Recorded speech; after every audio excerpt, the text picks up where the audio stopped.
good evening, good morning, or good night. Hopefully this video will be the final video I will work on tonight, and hopefully it will go right and it will go well.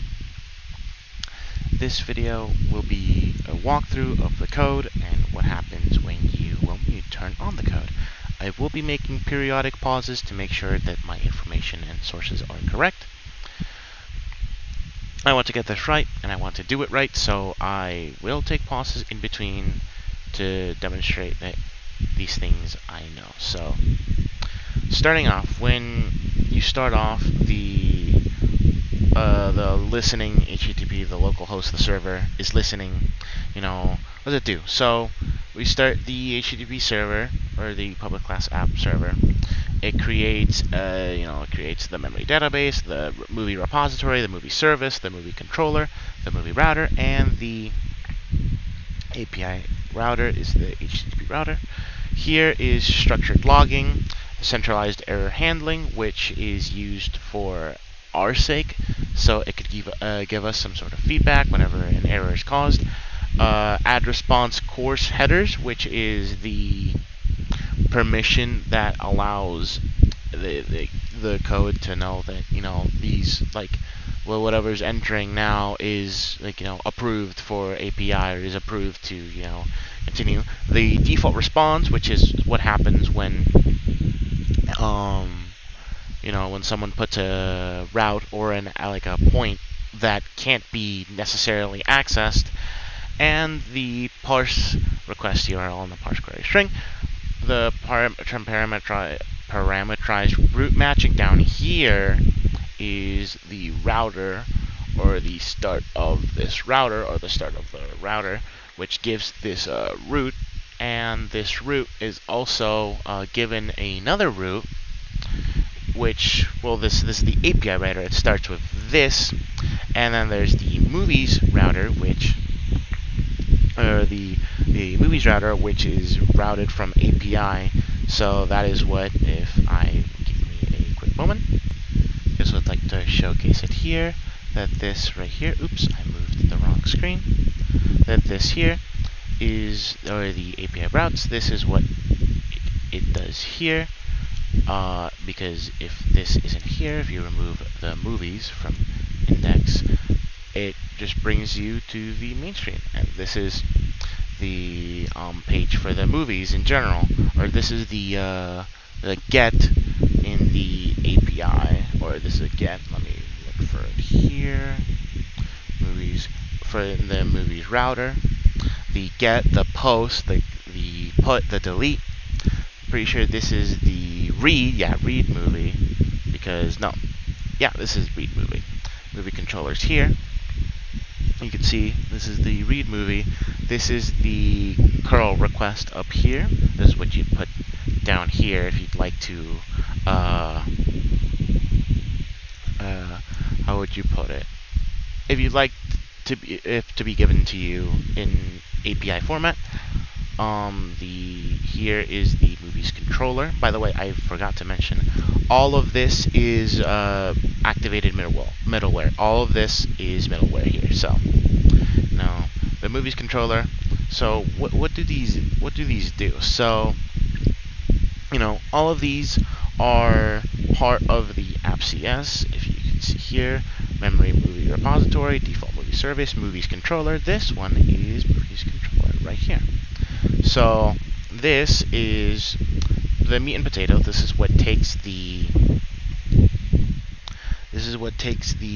request, or the URL, not the URL, my bad.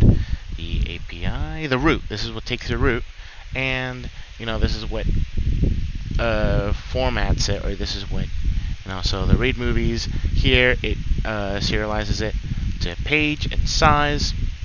This is because this is the read. The create, it has the coding to create the movie. Here is the curl post, or the curl command to create a movie, or the curl command to create a movie. Same with this one, my bad. This is to view movies. This will show just the information of the movie. So this will update movie here. I had to, this is different. I had to change it because for some reason my version of this looked somewhat like this, but for some reason it didn't want to run. I had some AI assistants help me through it. It did not delete or erase any essential features. It does work. And you see here it has parameters, or it has precautions. So in case, it's missing the root parameters, invalid or missing ID, missing request body. This is just to prevent it from crashing. This is what it did, but it's there. And the delete curl request, or the controller for the curl delete, or the delete for the movie controller. I forgot to quickly mention and make sure, this obviously does not lead this, the router or the parameterized ID. It does not obviously lead directly to the controller. It leads to the router, which then jumps to whatever is called here. This is, the get, the put, the delete, all with parameterized ID. And this is where it goes. This is where it all happens. This is where it is rooted. It's called the router for a reason, so know where it's all rooted, and it jumps to different places from here. As you can see, the movie's controller delete movie, which we went over, which is down here. Again, remember, all of this, not these, yeah, these, technically, they're part of the same. All these middleware, so let's keep that in mind. Well, alright, so I wasn't able to, how would you put it? I guess create this part of, showcase this part efficiently. But to sum it up or explain it the best of my ability, of my understanding, so what we're doing right now is API. We're not doing anything. How would you put it? Consumer? No, it is the client side. Nothing is being transmitted to the page itself, or nothing is being transmitted to, the website page. It is being transmitted to API, to API. That is what I believe. If it is this, yeah, it is this, or is the one we served before? This one, the API. All of these are being sent out via, or these are being sent out, and these are being made. I could show them. I'd have to, if I remember correctly, it is entering the API as we are now, and running the request, running this request on the controller here, and boom, it shows up on the page down here as an API. There was not an easier way, but there was a way to make it so that it appears on the right side of your page. But basically, what you need to know is that right now we're not doing anything client side. We're doing everything by API, and it constructs. All of this is running right now. All of this is being run right now in JSON format behind the scenes. It's not showing it right now, but it is running it right now. Of course, since we're running the program right now, it's doing both this and the client side, which is the website. But, that's not showing it off right now. But if we were to just activate this part, all of this, first, it would run it, and it would transform it, and it would make it in JSON format. But you'd have to activate, this is all running the API in the JSON format. You'd have to activate the CSR to, client-side rendering, to show it on the website and show it in a more presentable format. But just, all of this is being presented right now. All of this is being presented right now. Is there a way to show it, all of it, right now, as it is for my case? Not right now, but if I wanted to, I could run this curl, and I could run it, or this curl request, and it would show it in API. It is thanks to the presentations, and so yeah, just wanted to mention that before we continue. So main correction back then. Back then I said that the app CS for the API is what, this is the route used for the client side rendering for the website, like the route it takes at the top of the screen. Well, that's wrong. That's very wrong. I should be penalized severely for that. But I'm not giving you any ideas, Professor. But so over here, when we start this bad boy over here, the client-side rendering, when we make the server listening or the server starting, or we start the server.net run, it runs the app.cs and it creates the HTTP server, and it has all the other middlewares from the app.cs for the API, the structured logging, the centralized error handling, the response course headers to allow know that the responses or the requests being sent are permitted, the parse requests and query string, which aren't necessary because C hash. So I believe it's C hash. I'm pretty sure it was C hash. It does it for you. Something like that does it for you. And this one in particular adds this bad boy, this router use server static files, and that calls to or keeps these bad boys up here, the add HTML, edit HTML, index in the view, and the scripts too, the add, edit, index, and view. It keeps them all there because it has to keep those, because then you can run the HTML, and you couldn't run it on a web page because if you don't have HTML, you can't run it on a web page. So I lost the app.cs. Gonna give me a second, make sure that my descriptions of these next things are right, as suspected. This one here, or these two, these are what this is what I was talking about earlier, about when the client on the top of the screen, you have the route at the top and you have the index.html of the website. Let me pull up the website real quick. Righty up here. This is it. This right here is the route it's taking of the app.cs. That's what that app does, and it calls upon it. So this is the router for this, the index for the HTMLs, and then the specific route for the movies, which has all the movies, the delete, the edit, the add, etc., etc. And that's what this app.cs does. So yeah, pretty neat. Pretty neat. Now, so what necessarily happens after you start this app.cs? You start this server. So when you start it and click on the website, which is right here, I have this pulled up right here, the source, because I'm not sure how to pull it up normally.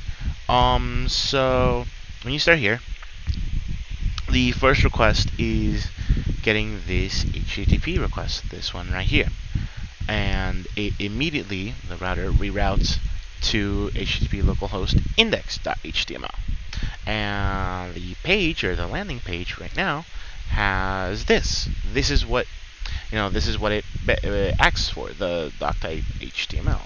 Oh, oops! I clicked on the developer tool. My bad.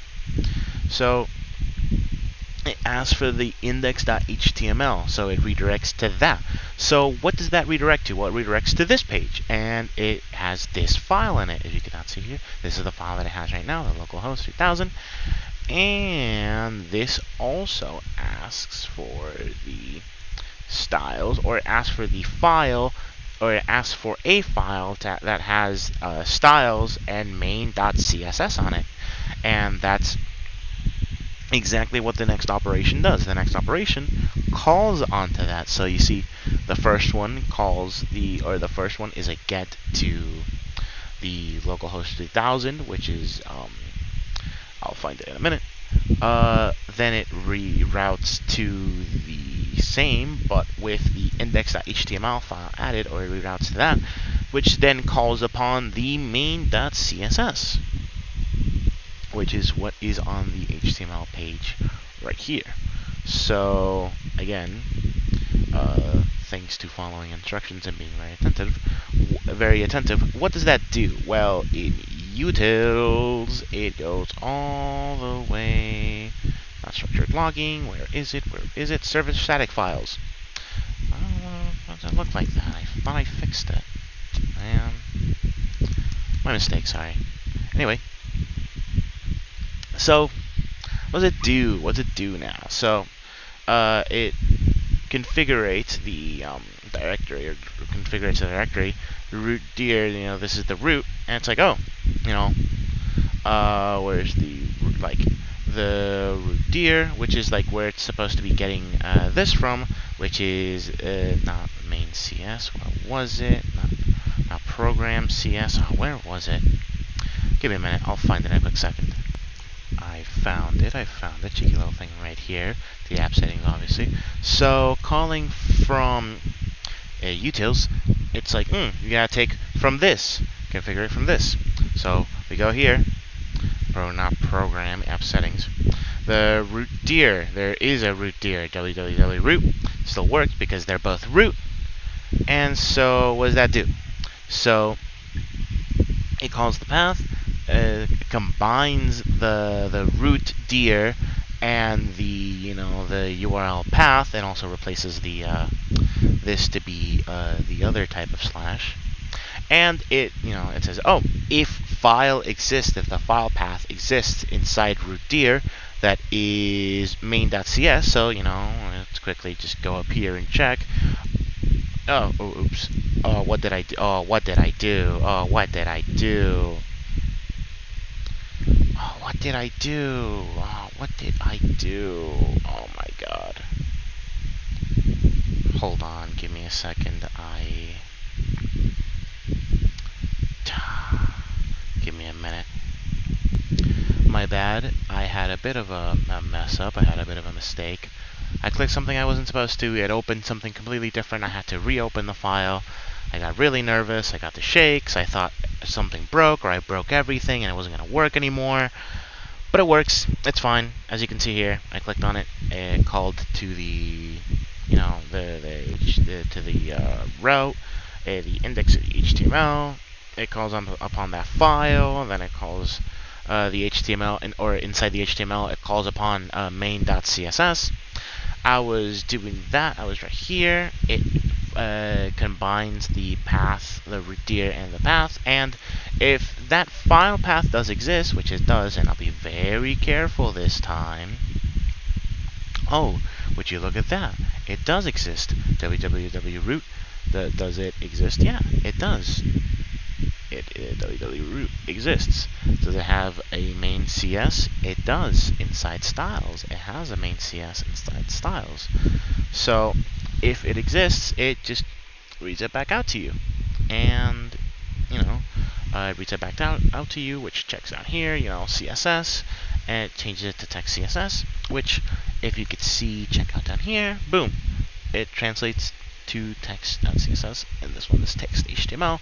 But since it calls upon, inside the HTML, it calls upon the main.css, it transfers it to CSS. And yeah, whew, I thought I broke everything for a second there, but I didn't, so thank goodness.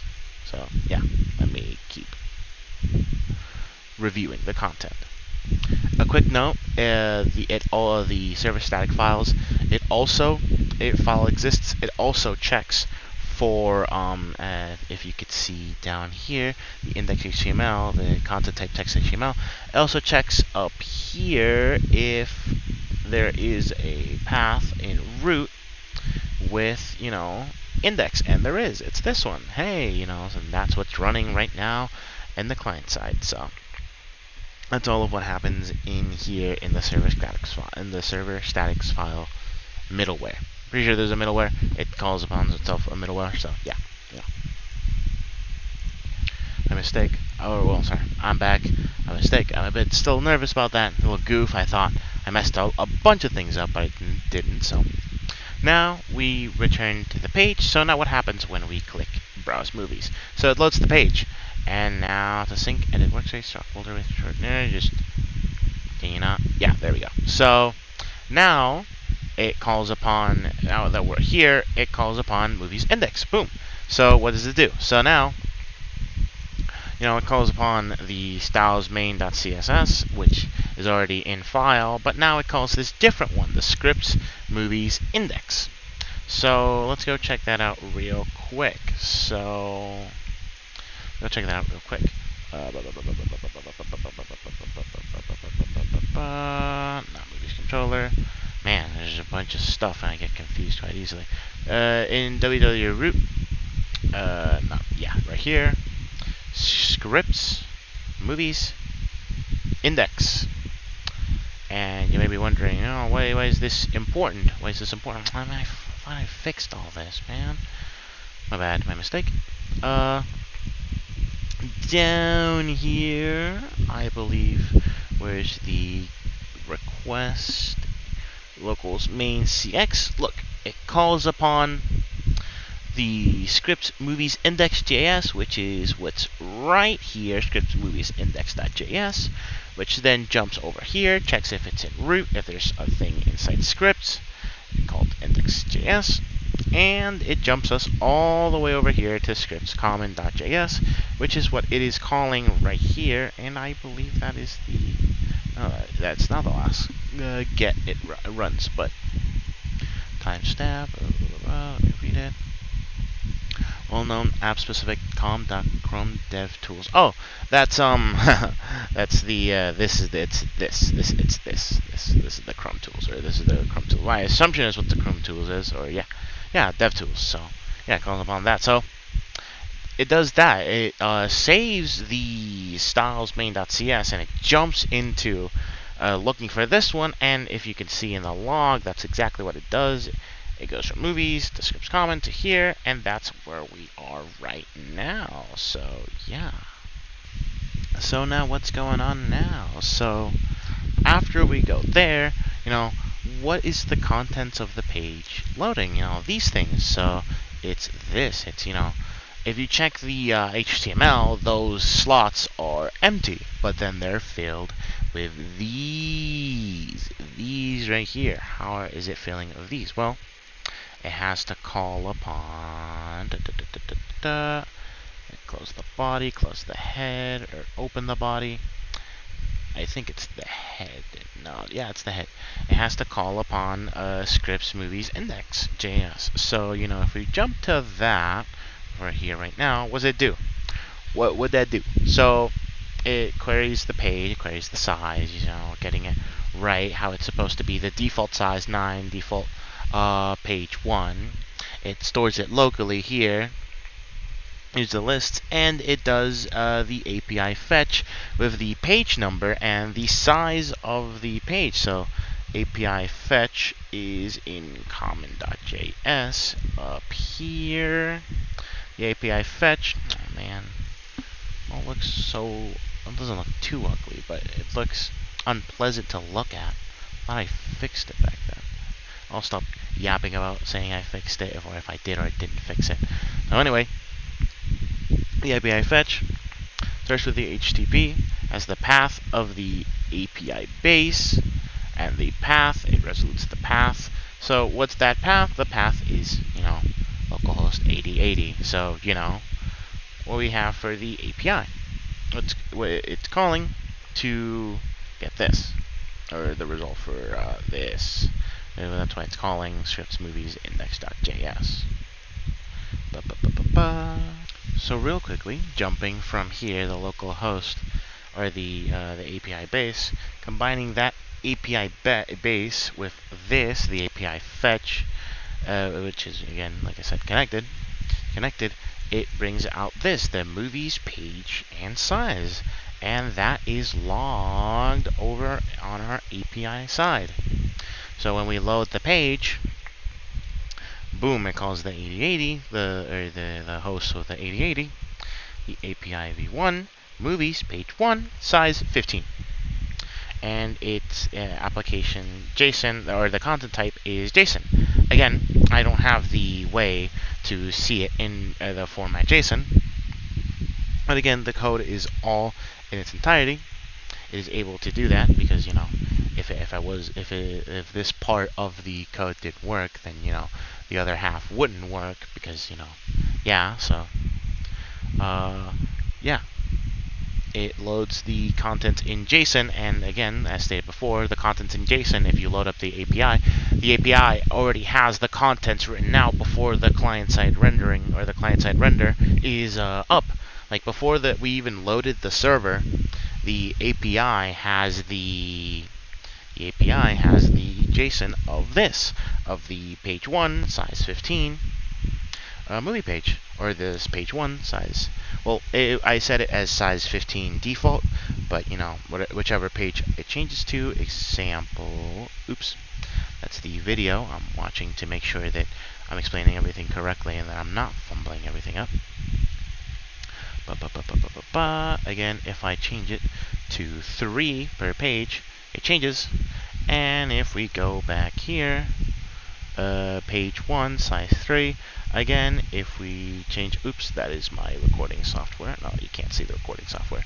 You go over here, and I jump to the next page, let's say page 3, the API request, API v1 movies page 3, size 3. So, yeah. Again, it is, my bad, if these bits in pieces where I'm going back and forth are disconjointed or they're messed up. It's the only way I can see how to do this correctly.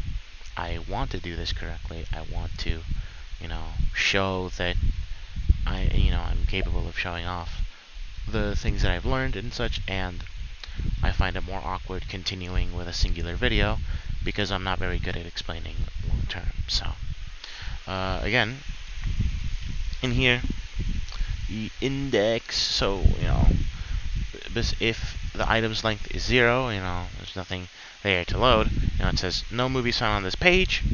That would only happen if the page is empty with no movies, and that's only happened one other time, or that can only happen one time if you load a page that has no movies, or if you delete all the movies from a singular page.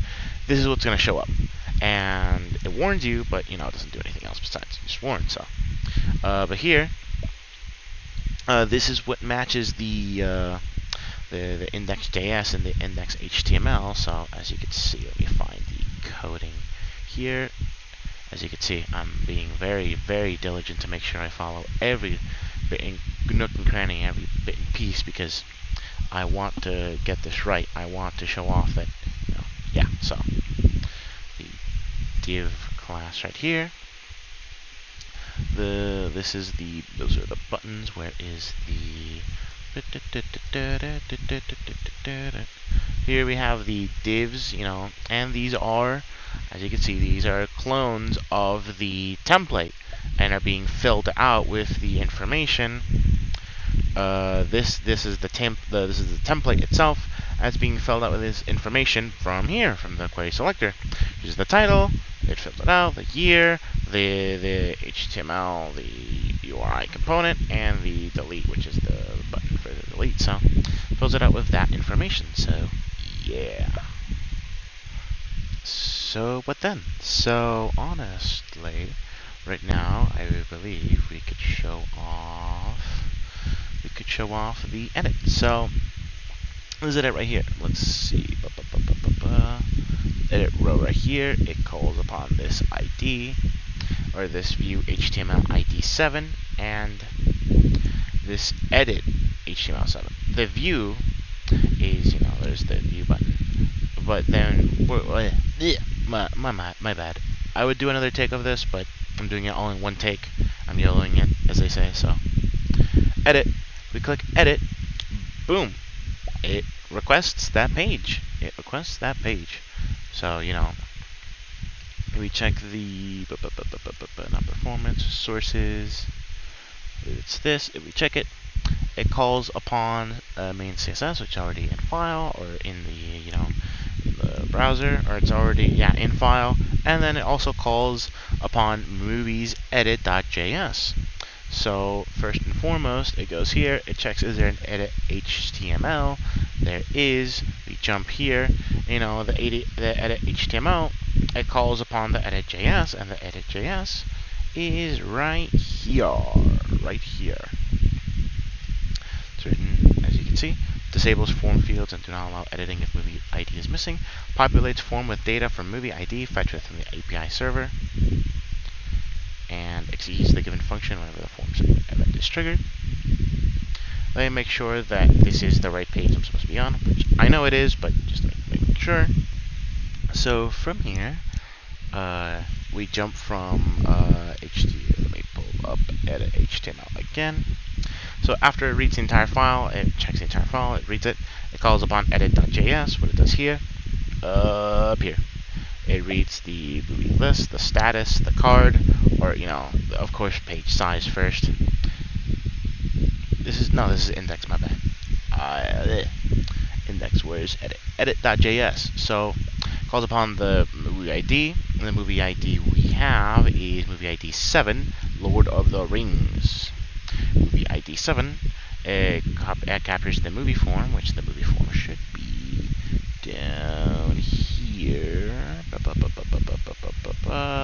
Captures the movie form and the status, which is up here. The status up here, and the status is this right here. This div right here of the loading. Oh my gosh. So then what does that do? If ID does not exist, then it throws out this exception, or this error, not error, it throws out this render status missing ID, which is what happens if we try to edit a movie that doesn't exist. For example, you put it into effect. If we try to edit a movie, let's say 0, failed to load data, could not read movie with ID 0, like here, missing ID in URL. Oh, no. This is when the, I think this is missing. I'm pretty sure. Yeah, this is when it's missing ID in URL. So that's that little neat thing. But if there is, it fetches the ID. It fetches the. Oh God, I forget the name. It fetches it, and it loads it from the API. It fetches the API. Again, the API loads the thing first, or the API is loaded first.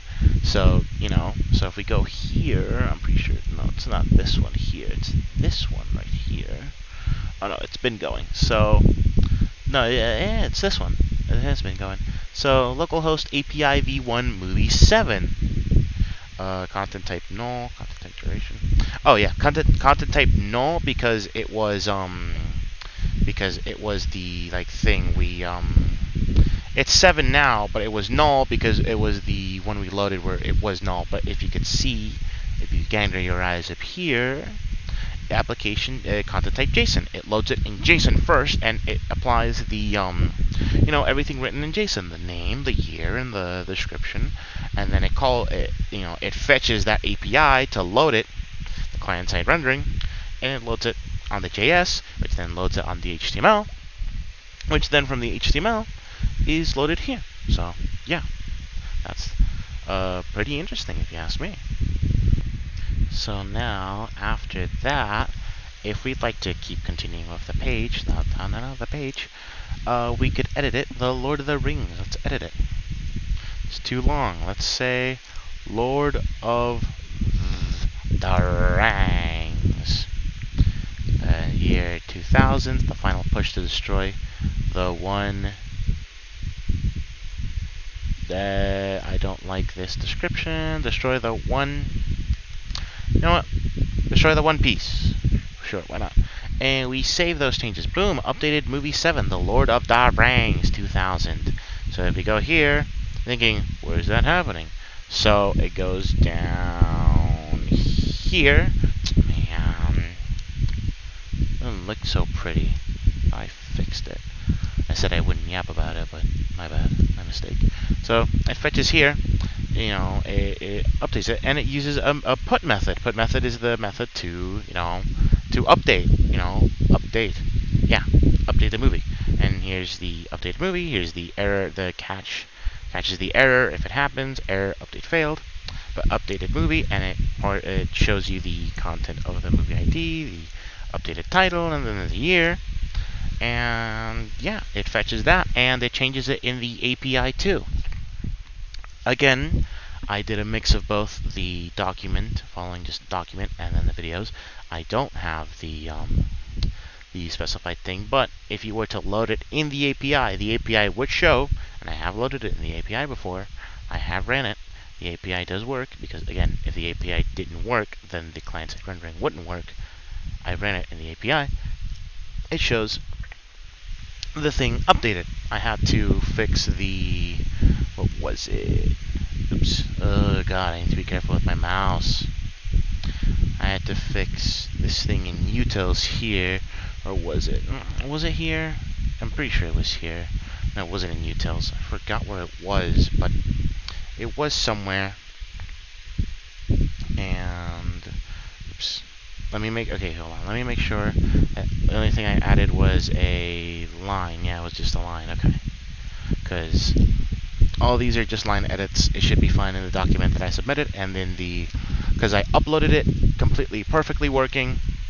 Sorry, I'm reminiscing on this is kind of the close, or nearing the close of the video. It's getting a bit too long, so I had to fix the put. I had to fix the API put because it just for some reason wasn't working for me, and thanks to AI and thanks to fixing it, I was able to fix it because I didn't know what was wrong with it until I fixed it. So yeah, but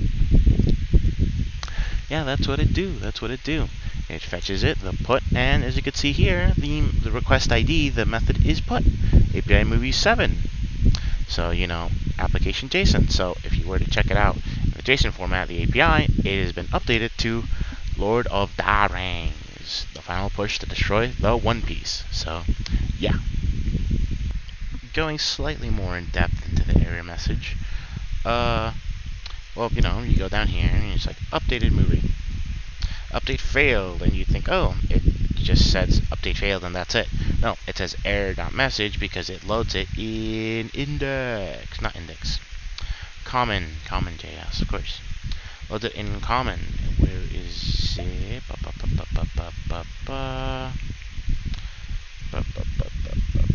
Here it is. So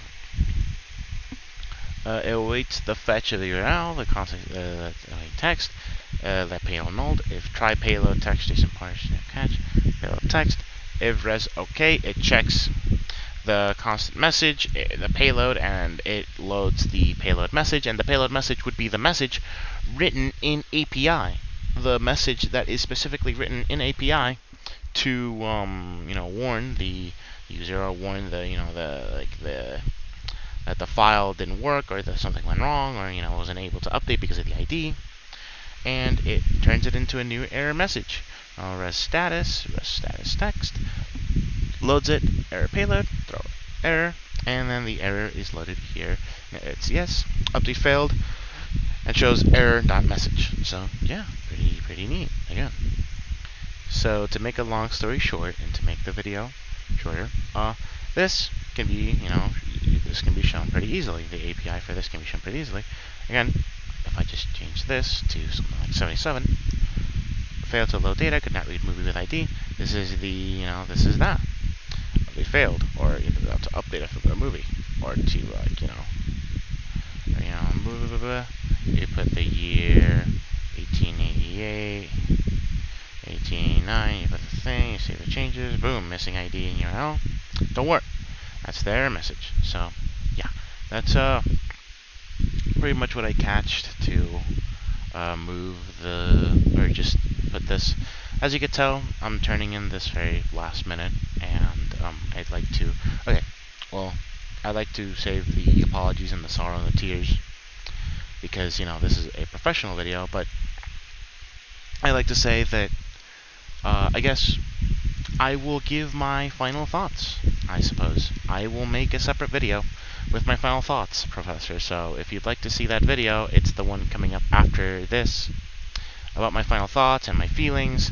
I know it's not necessary for the grade or the course. This is where I'm ending this video. It's about nearly 40 minutes long. But yeah, I'd like to make another video, just a feedback video. Maybe if it's short or long, whichever one it is, I'd like to make a feedback video. And yeah, that's if you'd like to watch it. It should come after this video. I will upload it, and I'll send it in before the deadline, because I'm cutting it close, I would say so. But yeah, thank you so much for watching this video. Whoever else is watching, hopefully no one else, but yeah, bye bye.